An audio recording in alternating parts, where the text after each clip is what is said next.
Адно з найпрыгажэйшых і таямнічых мясцін нашай сталіцы знаходзіцца ў Лошыцкім парку. Гэта адноўленая сядзіба 19 стагоддзя, адна з самых вядомых сядзіб у Мінску. Яна памятае балі шляхты і, кажуць, дагэтуль хавае прывід белай пані.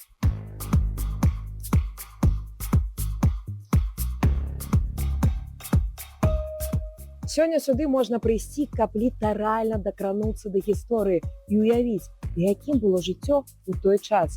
Але самае цікавае наперадзе. Сёння музей Лошыцкай сядзібы размяшчаецца ў двух гістарычных будынках: былым сядзібным доме і прысядзібным флігеле.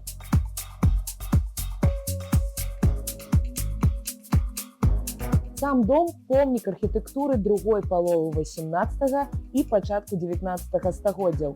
Пасля рэстаўрацыі тут аднавілі інтэр'еры, дэкор, печы і атмасферу таго часу. Найбольшага росквіту Лошыца дасягнула пры Еўстафію Любанскім, які валодаў маёнткам з 1884 да 1913 года. Менавіта пры ім сядзіба стала адным з найлепшых гаспадарчых і культурных месцаў у губерні. Гэта не проста прыгожы стары дом.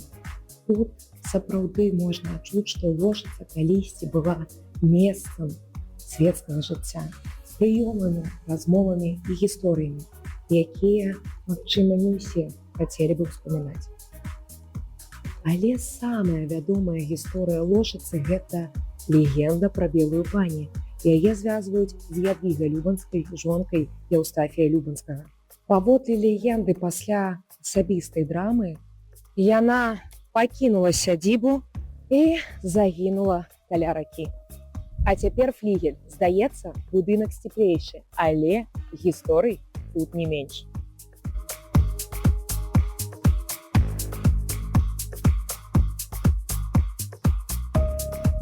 Прысядзібны флігель пабудавалі ў 1890-е гады з дрэва ў стылі мадэрн. Мне падабаецца, што гісторыя Лошыцы не выглядае музейна далёкай, бо гэты флігель паспеў пабыць і часткай панскага маёнтка, і звычайным домам, у якім жылі людзі.